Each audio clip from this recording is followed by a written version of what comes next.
A great waterfall lunged over the top of the gorge, pouring an endless supply of icy cold water into a seemingly bottomless pit.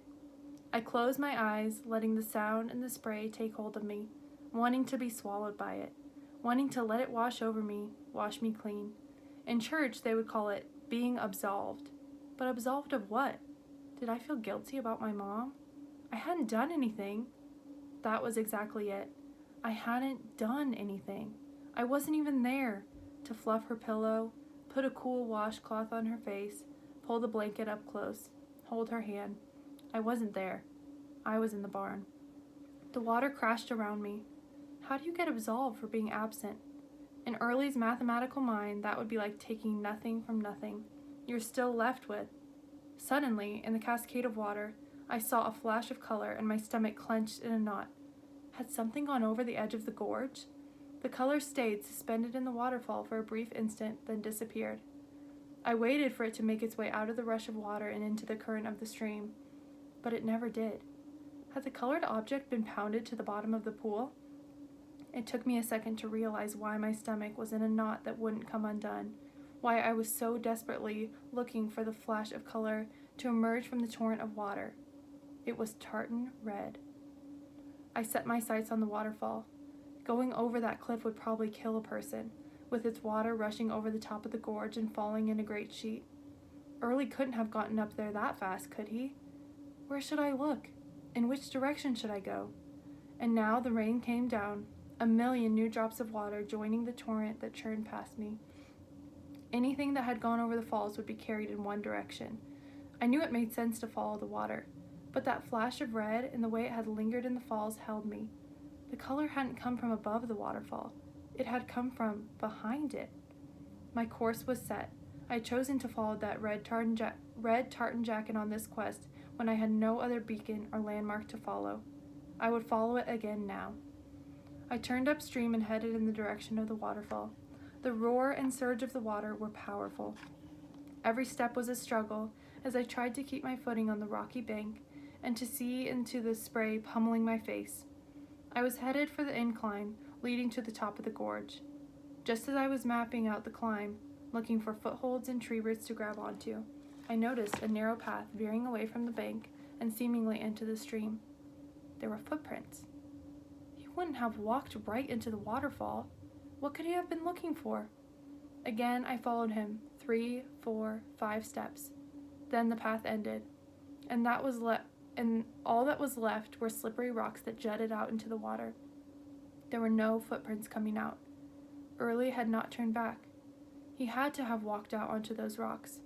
I followed. 1 rock, 2 rocks, 3 rocks. Just when it seemed the next step would have swept me away by the waterfall, I saw it. A narrow path of rocks, barely visible beneath the water, that led behind the crashing waterfall. Frightened yet exhilarated, I placed my feet carefully, one in front of the other, on the slippery path.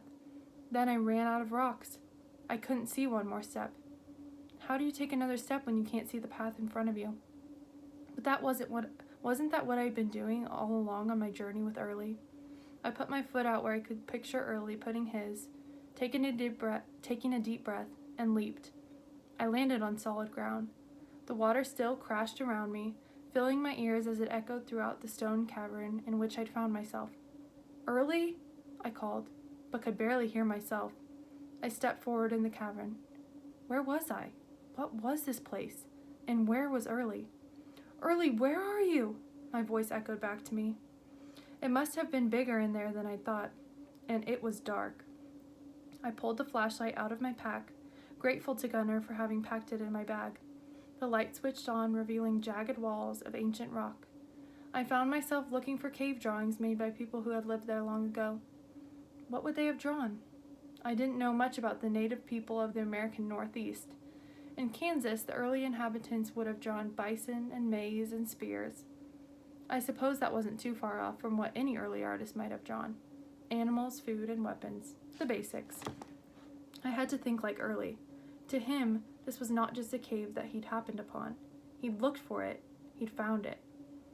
I moved to the left, then right, and saw that the space or room that I was led to another just beyond it. I shut my eyes, then opened them again, trying to view my surroundings as Early would. I saw the same stone walls, the same dark caverns, and suddenly, I saw what Early saw. Catacombs. Pi had gotten lost in the catacombs. I ran my hand along the rounded stone of the entrance next to the cavern, still trying to put myself in Early's head. It seemed familiar, or maybe it just reminded me of something. Maybe it was just like being in Early's head. Lots of interesting nooks and crannies and tunnels from here to there and there to here. A place where someone could get lost for a long time. But Early never seemed lost. He always knew right where he was and right where he was going. I could still hear the water outside, the river rushing all around this place. But this time I also heard the Allier River in central France. And as I touched the stone archway, I felt the arches of the Gaston Bridge. The second room led to another, then another. There was a light up ahead. I shut off my flashlight and walked toward the opening, lit up by a single lantern which must have been there already, because Early didn't have a lantern. But he did have matches. I entered the room and picked up the lantern, and there was the red tartan jacket. Early lay motionless on the dirt floor.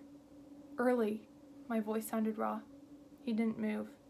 I reached down, but just before my hand touched him, I could tell something wasn't right. The jacket was his, but he wasn't wearing it. It just lay on top of him. I raised the lantern and held it a little closer. The shape of the body was wrong, kind of flat. I lifted the jacket sleeve just a bit. Early? I said again in a whisper, this time hoping with everything in me that it wasn't him. The jacket was caught on something, so I gave it a tug, then jumped back as if I'd seen a ghost. Only it wasn't a ghost. It was a skeleton, bony white fingers and all. What the? I jerked back, knocking out the lantern and hitting my head against the low rock ceiling. My heart pounded and my head ached. In total darkness, I touched the back of my head and felt something warm and thick. Blood. Then I heard a breath in the cave that wasn't mine. I fumbled around for my flashlight. I must have set it down when I'd come in. Reaching this way and that in the dark, I hoped I wouldn't grab hold of a skeleton foot. Found it! I switched it on. The light was getting dimmer, but it was still bright enough to allow me to see the room. And there was Early. He sat scrunched up against the wall, his head resting on his knees. He was crying. So I want you to think for a second about why Early's crying and maybe who this was that they found. And you can comment your answer below. And we will pick up next time with chapter 28.